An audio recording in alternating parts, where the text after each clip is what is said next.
Hi everyone, कैसे हो आप सब। तो चलिए आज की एक्सप्लेनेशन शुरू करते हैं। तो फिल्म की शुरुआत होती है और हम एक बुजुर्ग महिला को देख पाते हैं जो कि इतनी बूढ़ी और कमज़ोर हो चुकी थी, जो ढंग से चल भी नहीं पा रही थी। जिसके बावजूद भी ये अपने अपार्टमेंट से भागने की तैयारी कर रही थी।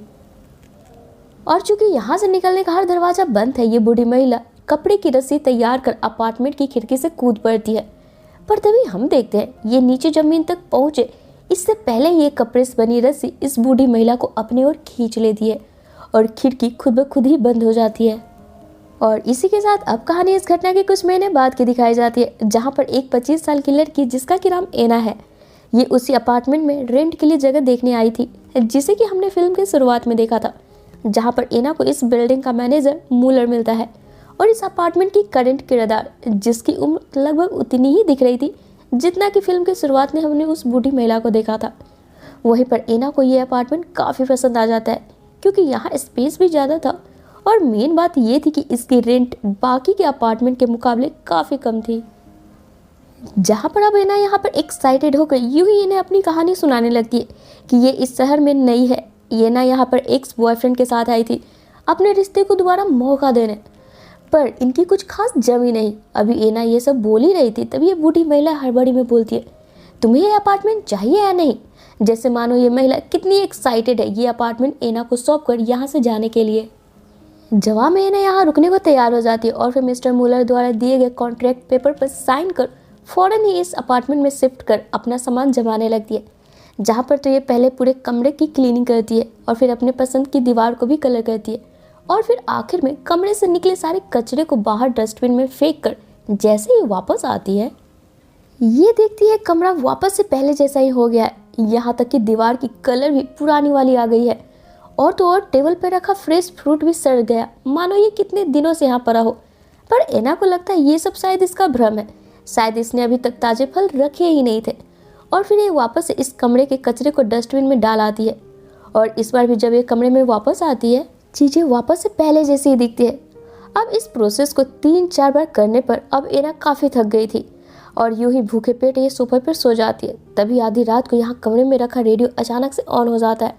जिससे कि ऑफ कर एना की नज़र जैसे मिरर में अपने चेहरे पर पड़ती है, ये दंग रह जाती है, क्योंकि मात्र कुछ ही घंटे काम करने से इसके चेहरे पर रिंकल यानी कि झुर्रियाँ आ गई थी, जिसे देखकर एना को लगता है ये थकान के कारण होगा शायद, इसलिए चुपचाप यहाँ पर सो जाती है। और अगली सुबह जब इसकी नींद खुलती है, ये अब 25 साल से सीधे 35 साल की हो गई थी, जिसे देखकर यहाँ एना को ऐसा लगता है कि ये अपार्टमेंट हॉन्टेड है। और फिर ये फौरन यहाँ के मैनेजर मिस्टर मुलर के पास जाकर पहले तो उसे खूब खरी खोटी सुनाती है इस हॉन्टेड अपार्टमेंट के लिए और फिर अपने डिपॉजिट के पैसे वापस मांगने लगती है ताकि एना इसी वक्त ये अपार्टमेंट खाली कर सके।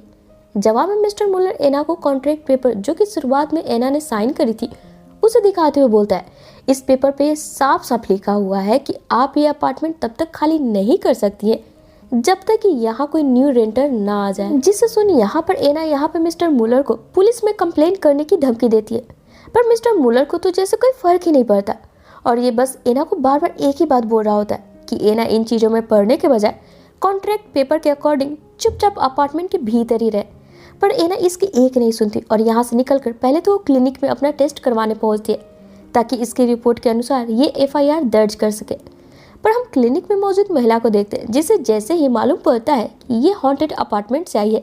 ये एना की टेस्ट तक नहीं करती, जैसे मानो इस हॉन्टेड अपार्टमेंट के बारे में पूरी सिटी को मालूम है,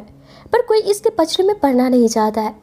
अब यहाँ से फ्रस्ट्रेट होते हुए एना एक होटल में पहुँचती है रात रुकने के लिए। उसी रात जब एना की आँख खुलती है, इसे महसूस होता है कि इसकी पूरी बॉडी पेन कर रही है और इसे काफ़ी कमजोरी सा भी फील हो रहा है। तब तक हम देख पाते अपार्टमेंट से दूर रहने के बावजूद भी इसका असर लगातार एना पर हो रहा है और अब एना सीधे 80 साल की हो गई है और यहाँ पर सिंक में कुल्ला करते वक्त इसके 2 दांत तक टूट जाती है। तब मजबूरन एना वापस अपार्टमेंट लौट आती है, जिसे देखकर मिस्टर मुलर को कोई आश्चर्य नहीं होता और ये एना की तरफ कंसर्न दिखाते हुए बोलता है, प्लीज़ अपार्टमेंट के प्रोटोकॉल को फॉलो करो, जिस पर यह साफ साफ लिखा है कि इस अपार्टमेंट में एक बार एंटर करने के बाद कमरे से बाहर बिल्कुल भी नहीं निकलना है जब तक कि आपके बदले कोई यहाँ पर कोई दूसरा रेंटर ना आ जाए। अब ये सब सुन हम ये क्लियरली समझ पाते हैं कि आखिर स्टार्टिंग में वो बुजुर्ग महिला क्यों एना को अपार्टमेंट की चाबी देने के लिए उतना एक्साइटेड थी। वहीं अब आगे मूलर एना को बताना शुरू करता है कि इस अपार्टमेंट को अकेले रहना बिल्कुल भी पसंद नहीं है, इसलिए रेंटर को पूरे वक्त कमरे में रहकर उसे कंपनी देना है। अभी मूलर की बातें अधूरी ही होती है, तब तक इसके कन्वर्सेशन के बीच में ही छोड़कर एना अपने कमरे में चली जाती है, जिसके कुछ देर बाद मूलर गौर करता है इसके टेबल से मैच स्टिक भी गायब है, जिसका सीधा शक मूलर को एना पर जाता है और ये भागते हुए एना के कमरे में पहुंचता है, जहां पर हम देखते एना पूरे कमरे में विस्की गिराकर इस पूरे कमरे को ही जलाने के फिराक में है, जिसके लिए एना जैसी तिल्ली जलाती है यहाँ आग नहीं पकड़ती है, जिसे देखकर एना यहाँ पर बार बार तिल्ली जलाकर फर्श पर फेंकने लगती है, जिस पर अपार्टमेंट को काफी गुस्सा आ जाता है और ये एना के मुंह में कपड़ा डालकर इसकी सांसें रोकने की कोशिश करता है कि तभी यहाँ पर मिस्टर मूलर पहुंच जाता है और फिर फौरन ही एना के मुंह से कपड़ा निकालकर पानी पिलाता है और फिर वापस अपार्टमेंट के बारे में बताना शुरू करता है कि ये अपार्टमेंट कई वर्ष पुराना है, पर हर वक्त इसमें कोई ना कोई रेंटर रहा ही है। एक बार तो यहाँ पर कुछ स्कूल की लड़कियाँ भी आई थी और सभी की उम्र ही बढ़ गई थी। अब ये न्यूज़ हर तरफ वायरल हो गई थी। तब शहर के मिनिस्टर ने इस बिल्डिंग को डिस्ट्रॉय करने का ऑर्डर दिया था ताकि लोगों को इस हॉन्टेड बिल्डिंग से मुक्ति मिल जाए। पर जिस दिन इस बिल्डिंग को तोड़ा जाने वाला था उसी दिन मिनिस्टर की लाश मिली थी। किसी को कुछ नहीं पता चला कि उनकी मौत आखिर हुई कैसे, जिससे लोगों ने ये समझ लिया कि ये अपार्टमेंट अपने रास्ते में आने वाले हर रुकावट को मिटा देगा। इसलिए तब से गवर्नमेंट और यहाँ के मूल निवासी इस अपार्टमेंट को इग्नोर करते हैं। इसलिए पुलिस भी यहाँ की कोई FIR तक दर्ज नहीं करती और इस अपार्टमेंट का केयर टेकर चूँकि मूलर के खानदान से ही रहते आया है, इसलिए मूलर को भी मजबूरन ये जॉब करनी पड़ रही है। वहीं अब जाते जाते मिस्टर मूलर एना को बताता है कि अगर एना इस अपार्टमेंट से पीछा छुड़ाना चाहती है तो इसे भी यहाँ पर कोई नया रेंटर ढूंढकर लाना होगा जो कि एना की जगह ले सके। जिस दिन उसी शाम एना अपने चेहरे पर मेकअप लगाकर अपने एक्स बॉयफ्रेंड जिसके साथ ही यहाँ पर आई थी उससे मदद मांगने पहुँचती है, पर यहाँ पर यह शख्स एना को पहचानता तक नहीं है और इसे आंटी बोलकर अपनी न्यू गर्लफ्रेंड के साथ उसकी कार में बैठ जाता है। यहाँ पर इनकी बातों से एना को यह मालूम पड़ता है कि ये दोनों न्यू कपल भी किसी सस्ते अपार्टमेंट की तलाश में है। अब यहाँ पर एना के पास ये गोल्डन अपॉर्चुनिटी होता है अपार्टमेंट से पीछा छुड़ाने का, पर ये इस वक्त कुछ नहीं बोलती और चुपचाप वापस आकर सो जाती है। तब रात के वक्त रेडियो वापस से खुद ऑन हो जाती है और किचन से चीज़ें उधर उधर मूव करने लगती है, मानो जैसे अपार्टमेंट एना से दोस्ती करने के लिए, इसे कंफर्टेबल फील कराने के लिए इसके लिए गर्मा गर्म खाना पका रही है। अब यहाँ पर जैसे ही एना की आँख खुलती है यहाँ पर ये खाना खाने के बजाय इसे डस्टबिन में फेंक देती है। पर चूंकि यहाँ पर एना की उम्र आज और बढ़ चुकी थी, इसे काफ़ी कमजोरी फील होने लगा था, इसलिए एना यहाँ कमरे में रखी चाय को पी लेती है, जिसके अगले दिन एना के हाथ में खुजली हो रही थी। ऐसा लग रहा था मानो जैसे इसके हाथ में कुछ चल रहा है, जिसे देखने के लिए जैसे एना अपने स्किन पर बस हल्का सा नाखून ही लगाती है, इसकी स्किन बड़े ही आसानी से निकल जाती है। तब एना देखती है इसके हाथ में नस की जगह वायर्स चल रही है जो कि धीरे धीरे कम हो रहे हैं। इट मीन्स कि इस वायर के ख़त्म होते ही एना की लाइफ भी ख़त्म हो जाएगी। अभी एना ये देख ही रही होती है, तभी मूलर इसे नीचे बुलाता है। तभी ये देखती है ये कपल यहाँ पर रेंट के लिए कमरा देखने आया है, जो कि कोई और नहीं बल्कि एना का एक्स बॉयफ्रेंड और उसकी नई गर्लफ्रेंड है,